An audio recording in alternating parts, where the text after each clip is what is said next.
Hello students. So today we are going to start our new chapter in economics, chapter 6 banking. Okay. So start करते हैं. इसके पहले हम जो भी पढ़े थे मनी या फिर मनी सप्लाई में पढ़ा था ना कि बैंक्स कितना इम्पोर्टेंट रोल प्ले करते हैं. ठीक है. अब पढ़ते हैं. मैं बुक रीड कर रही हूँ साथ में, आप भी पढ़ना जब आप ये वीडियो देखना तो. ठीक है. Money creation by the commercial banks. In the previous chapter, we noted that the commercial banks are an important source of money supply in the economy. ठीक है. ये तो अभी मैंने बताया कि कॉमर्शियल बैंक जितने हैं वो मनी सप्लाई में सबसे ज़्यादा इंपॉर्टेंट रोल प्ले करते हैं. ठीक है. Unlike the central bank, the commercial bank do not have the authority of issuing currency. जैसा कि हमारे वहाँ सेंट्रल बैंक को अथॉरिटी है ये करेंसी इशू करने की, लेकिन हमारे पास कमर्शियल बैंक के पास अथॉरिटी नहीं है कि वो पैसे इशू करें, करेंसी इशू करें. They can not issue notes और कॉइन्स. ठीक है. वो नोट्स या कॉइन दोनों में से कुछ भी इशू नहीं कर सकते हैं. Yet they are the supplier of money as they create money by way of demand deposit. ठीक है. वो मनी के सप्लायर हैं, तो वो मनी अपने बैंक में कैसे क्रिएट करते हैं, किसके बेसिस पे, डिमांड डिपॉजिट के बेसिस पे वो मनी क्रिएट करते हैं, पैसे बनाते हैं. ठीक है. In the present chapter we discuss the process of money creation by the commercial banks, how exactly the commercial bank create money. ठीक है. इस चैप्टर में हम देखेंगे कॉमर्शियल बैंक कैसे मनी को क्रिएट करता है. ठीक है. मैं आपको एक ओवरव्यू दे रही हूँ कि किस टाइप का क्या क्या प्रोसेस होता है मनी क्रिएट करेंगे, मतलब जो भी ये डिमांड डिपॉजिट्स आ रहे हैं कैसे वो डिमांड डिपॉजिट को क्रिएट करते हैं. ठीक है. वो बता रही हूँ. देखो सबसे पहले क्या होता है, सबसे प्राइमरी डिपॉजिट तो वही कि कोई पैसा लाके बैंक में जमा कर दे. ठीक है. अब मान लो कि आप अपने आप को एज अ बैंक समझो. ठीक है. एज अ बैंक समझो और फिर जो चीज़ें मैं बोल रही हूँ उस चीज़ को दिमाग में क्रिएट करना, वो सिचुएशन पूरा क्रिएट करना. ठीक है. कोई आया आपके पास, पैसे जमा किया, आप पैसे जमा कर लिए. ठीक है. उसके अकाउंट में शो कर दिया, डिजिटली शो कर दिया कि हाँ आपके अकाउंट में मान लो कि 10,000 या कितने भी अमाउंट हैं, एक सर्टेन अमाउंट आपके अकाउंट में शो कर दिया और वो बंदा आपको पैसे जमा करके चला गया. ठीक है. अब आप वो पैसे रखे रहोगे, लॉन्ग टर्म तक रखे रहोगे, तो क्या आपको कोई फ़ायदा है बैंक खोलने का कि बस लोग पैसे आके जमा कर दे रहे हैं और आप एक मतलब एज अ तिजोरी आप बस हो कि आप बस वो रखते जा रहे हो, इकट्ठा करते जा रहे हो, आपका कोई फ़ायदा इसमें नहीं. तो हम क्या करेंगे, उस पैसे को, ठीक है, अपने पास ना रख के, बैंक में सेव ना रख के हम उसको मार्केट में फ़्लो कर देते हैं. फ़्लो करना इन द सेंस कि इन्वेस्टमेंट के टर्म में, या तो हम किसी को लोन दे देते हैं. अब कोई और आया कि उसको पैसे की ज़रूरत है, अब हम क्या करेंगे, उस अमाउंट में से कुछ निकाल के उसको जितने का लोन होगा, अब ज़्यादा अमाउंट होगा तो हम लोन सैंक्शन नहीं करेंगे, कम अमाउंट होगा जितने हमारे पास पैसे हैं उसके अंडर ही होगा तो हम क्या करेंगे, वो पैसे निकाल के दे देंगे. ठीक है. लोन देंगे. अब जब हम लोन देंगे तो उसके साथ साथ, लोन के साथ आप सब लोग को पता है कि इंटरेस्ट चार्ज होता है. ठीक है. इंटरेस्ट चार्ज होगा तो वो जो पैसा जाएगा, अगर हम 5 दिए हैं तो वो कुछ ना कुछ इंटरेस्ट के साथ जाएगा, तो वो 5 से ज़्यादा ही मिलेगा मुझे. ठीक है.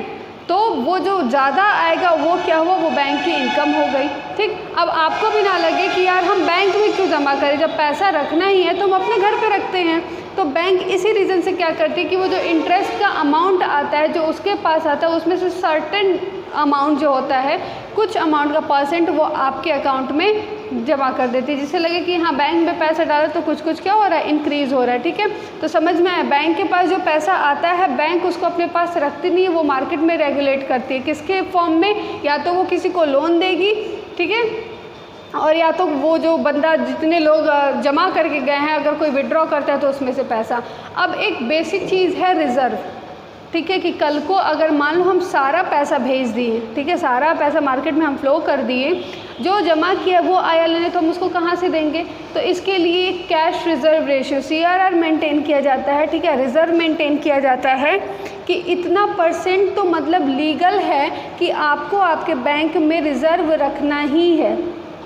ठीक है. मान लो कि जितना है उसका 10% आपको रिज़र्व रखना है. ठीक है. हर बार का CRR, ये SLR, जो भी कैश रिज़र्व रेशियो है या स्टैट्यूटरी लिक्विडिटी रेशियो है, ये सब चीज़ें आगे आप लोग पढ़ोगे. ठीक है. ये सब चीज़ें मेंटेन करना ज़रूरी होता है. और पूरा एक जैसे इंडिया का पूरा CRR 4.5, मतलब ऐसे 4 to 5 के बीच में लाई करता रहता है. ठीक है. तो ये है क्या एक बेसिक मतलब कह लो तो एक बेसिक सिचुएशन है, जैसे एक मनी क्रिएट होती है, जैसे पैसा कॉमर्शियल बैंक बनाता है। अब मैं बुक रीड कर रही हूँ, ध्यान से सुनना। Process of money creation by the commercial banks, ये सारी चीज़ें हम सबसे पहले बैंक डिपॉजिट रिसीव करता है लोगों से, वो सबसे पहले उसको हम क्या बोलेंगे, primary deposits. Banks receive cash deposit from the people, these are called primary deposits. Okay, next one is banks lend money many times more than their cash reserve. ठीक है, ठीक है। अब क्या करता है, बैंक लोगों को उधार देता है। बहुत टाइम ऐसा होता है कैश रिजर्व रेशियो से ज़्यादा बढ़े, मतलब कि मेरा रिजर्व इतना ही है लेकिन उससे ज़्यादा हम मार्केट में फ्लो कर दिए। ठीक है, रिजर्व वाला तो एक सर्टेन मेरा रिजर्व है ना। ठीक है, अब ज़रूरी नहीं कि आपके पास पैसे इतने हैं तो आप रिजर्व उतना पूरा का पूरा पैसा बचा के रख लो, और मार्केट में ना जितना ज़्यादा आप रिजर्व करोगे ना, आप उतना ही ज़्यादा आपको मनी क्रिएट करने में, मनी पैसे बनाने में आपको दिक्कत होगी। जितना ज़्यादा आप मार्केट में फ़्लो करोगे उतना ही ज़्यादा आपका पैसा बनेगा। ठीक है, क्योंकि किसी को दोगे तो वो इंटरेस्ट के साथ ही आपको वापस देगा, और अगर आप उसको रिजर्व करके रखे हो तो वो एज इट इज़ सेम पड़ा रहेगा, वो इंक्रीज़ नहीं करेगा। ठीक है, इसीलिए CRR बहुत ज़्यादा नहीं होता। लोग बहुत ज़्यादा रिजर्व करके नहीं रखते, बहुत ज़्यादा इन्वेस्ट करते हैं, मतलब बैंक्स में यही होता है। Money is lend by the commercial banks not in the form of cash but in the form of credit entry in the account of the borrower, these credit entries are known as secondary deposit. अब जो money आया है, ठीक है, मतलब पैसे जो मिल रहे हैं कॉमर्शियल बैंक को, अभी मैंने बताया कि वो एक क्रेडिट एंट्री हो जाती है, वो शो करता है कि हाँ आपका अकाउंट हमारे बैंक में और आपके अकाउंट में इतने पैसे हैं। इसका मतलब ये नहीं होता कि एक अलमारी आपके नाम का बना दिया, उसको खोलोगे तो आप जितना अमाउंट आपके में है अकाउंट में वो उतना पैसा उसमें रख के और अलमारी को बंद कर दिया गया। नहीं, ये नहीं होता है। वो सिर्फ डिजिटलाइज शो होता है कि आपके अकाउंट में इतने पैसे हैं। ठीक है, ऐसा नहीं होता कि मतलब ऐसी कंडीशन नहीं होती कि बैंक पूरा का पूरा इकट्ठा बंडल बना के कि हाँ भाई ये मेरे नाम का है, ये उनके नाम का है, उनके पड़ोसी के नाम का है। ठीक है, ऐसा कुछ भी नहीं होता। वो मार्केट में फ़्लो होता है, बस एक एंट्री हो जाती है जिसको हम सेकेंडरी डिपॉजिट कहते हैं। The borrower can issue cheque against credit loans in the account, the cheque circulate in the economy as money. ठीक है, अब लेने वाला क्या करेगा, वो पूरा का जिनको देना है हमें, अब उसके लिए हम चेक काट के दे देंगे, वो लोन सैंक्शन हो जाएगा, वो अपना अमाउंट निकालेंगे, और निकालने के बाद से जब वो हमें रिटर्न करेंगे तो वो इंटरेस्ट अमाउंट के साथ रिटर्न होगा। ओके, तो जब हम प्राइमरी डिपॉजिट को और सेकेंडरी डिपॉजिट को दोनों को जब हम लोग मिलाते हैं तो ये जो टर्म बन के आता है उसको कहते हैं हम डिमांड डिपॉजिट, कितनी डिपॉजिट हुई है हमारी। ठीक है, प्राइमरी मतलब एक्चुअली जो हमारे मतलब लोग आके पैसे जमा किए, और सेकेंडरी जो है जो हम मार्केट में पैसे भेजे हैं और वो इंटरेस्ट के साथ वापस आ रहा है, वो जो होता है वो क्या कहता है, सेकेंडरी डिपॉजिट कहलाता है। ठीक है, अब इन दोनों को मिला के हम टोटल बोलेंगे कि हमारे बैंक की डिमांड डिपॉजिट इतनी है। बात समझ में आ रही है?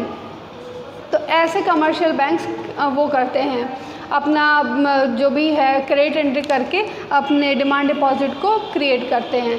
नेक्स्ट क्या है, total demand deposit with the bank are many times more than the cash reserve of the commercial bank. This is because the commercial bank known by the way of their historical experience that all the depositors would not show up in the bank to withdraw all their deposit by way of cash. ठीक है, कोई भी commercial कभी भी एक ही बार ऐसी situation नहीं आगे, मतलब एक हिस्टोरिकल एक्सपीरियंस, एक रिकॉर्ड बना हुआ है कि कभी भी ऐसा कोई सिचुएशन है कि आज एक स्पेसिफाइड डे है, आप लोग अपने अकाउंट से पैसे निकाल लो। ठीक है, ऐसा कभी कुछ भी नहीं हुआ है। तो हमेशा क्या करते हैं लोग, कुछ सर्टेन कमर्शियल बैंक फिर तब ये लेते आई कि हम क्या करते हैं, कुछ सर्टेन रिजर्व रख ले और बाकी सारा पैसा मार्केट में फ्लो कर दे। ठीक है, तो क्या है that all depositor would not show up in the banks of withdraw all the deposit by way of cash. ठीक है, if experience shows that withdrawals are generally around 10% of demand deposit, the bank need to keep only 10% of deposit as cash reserve. ठीक है, और हमेशा से ये चीज़ एक measurement के अकॉर्डिंग पता चला है कि लगभग 10% के अराउंड विड्रॉ कैश में होते हैं, अदरवाइज लोन सेक्शन करना या फिर चेक काट के ही दिया जाता है। अब देखो जो निकाला जा रहा है कैश रिजर्व जो है एटलीस्ट वो 10% का एक बेसिक कि आपको इतना तो बनाना ही बनाना है, रिजर्व करके चलना है। सारे पैसे को आप मतलब पैसे बनाने के लिए आप ये नहीं करेंगे कि हम सारे पैसे को मार्केट में फ़्लो कर दें, ठीक है। तो कुछ अमाउंट हम क्या करेंगे, उसको ज़रूर हम मार्केट में भेजने के बजाय अपने पास हम उसको सेव रखेंगे। Demand deposit serving as money supply is called bank money. यही डिमांड डिपॉजिट जो मनी सप्लाई में हमारे हेल्प करती है, इसी को हम बैंक मनी कहते हैं, ठीक है। This is money created by the banks. ऐसे बैंक क्या करते हैं, पैसे बनाते हैं, क्रिएट करते हैं, because this is circulating in the system not in the form of cash but in the form of cheques issued by bank to the holder of demand deposit, ठीक है। और क्योंकि ये सारे काम ऐसे कैश, यानी कि कैश का लेना देना हमेशा ये चीज़ नहीं होती है। अब तो मैक्सिमम चीज़ें ऑनलाइन हो गई, मतलब आपको रिकॉर्ड दिखाया जाएगा, ऑनलाइन ट्रांजेक्शन्स होते हैं, तो यहाँ का पैसा वहाँ, वहाँ का पैसा वैसे, मतलब चेक काट के या फिर ऑनलाइन ट्रांजेक्शन्स करके ही एक डिजिटली जो है वो शो किया जाता है। कैश इन हैंड नहीं होता है कि पूरा का पूरा कैश उठा के हम आपको अपने बैंक का दे दिए, ठीक है।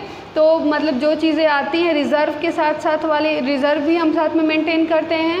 पैसा आया, उसको उसमें से कुछ अमाउंट रिज़र्व किया, बाकी पैसे को भेज दिया। फिर अगर जो बचा हुआ है मेरे पास, ठीक है, मार्केट में भेजेंगे कैसे, लोन देंगे तो इंटरेस्ट आएगा, तो इंटरेस्ट वाला पैसा फिर वापस आया, ठीक है, बढ़ के कुछ आया, फिर उसमें से कुछ रिजर्व किया। ऐसी प्रोसेस करके फिर क्या करते हैं, हम डिमांड डिपॉजिट को क्रिएट करते हैं, ठीक है। एक बहुत अच्छा सा एग्जांपल आपके बुक में दिया हुआ इलस्ट्रेशन, ठीक है, इसको ध्यान से पढ़ना, बहुत ज़्यादा ईजी है। मतलब फर्स्ट राउंड में जैसे सिचुएशन दी गई है कि 1000 डिपॉजिट है, ठीक है, 1000 का 10% मान लो हम रिज़र्व कर लिए, जैसे कि 100 रुपये, तो उसमें क्या 900 का जो है वो लोन हो गया। And the another round is 900 is the deposit and 10% is CRR। तो 10% of 900 is 90 rupees and 810 rupees is circulated as loan. Circulated as loan amount. Okay. The next process is the main amount is deposit is 810. Okay. And the 10% of 810 is 81 rupees. And next loan amount is 729. Okay. It will continue when the all reserves are equal to the first deposit. That means कि reserve भी आपका 1000 हो जाए और deposit आपका 1000 था, ठीक है। उसमें से आप करते करते क्या आप वही करेंगे कि एक अमाउंट ऐसा आएगा कि आपके पास मार्केट में पैसा सर्कुलेट होकर इंटरेस्ट के साथ जो आएगा वो अमाउंट आपका बढ़ जाएगा आपके पहले के डिपॉजिट के कंपैरिजन के अकॉर्डिंग, ठीक है। आप इसको ध्यान से पढ़ना, इलस्ट्रेशन भी पढ़ लेना, ठीक है। उसके बाद से हम नेक्स्ट टॉपिक कवर करेंगे CRR and credit multiplier. Okay, so thank you students.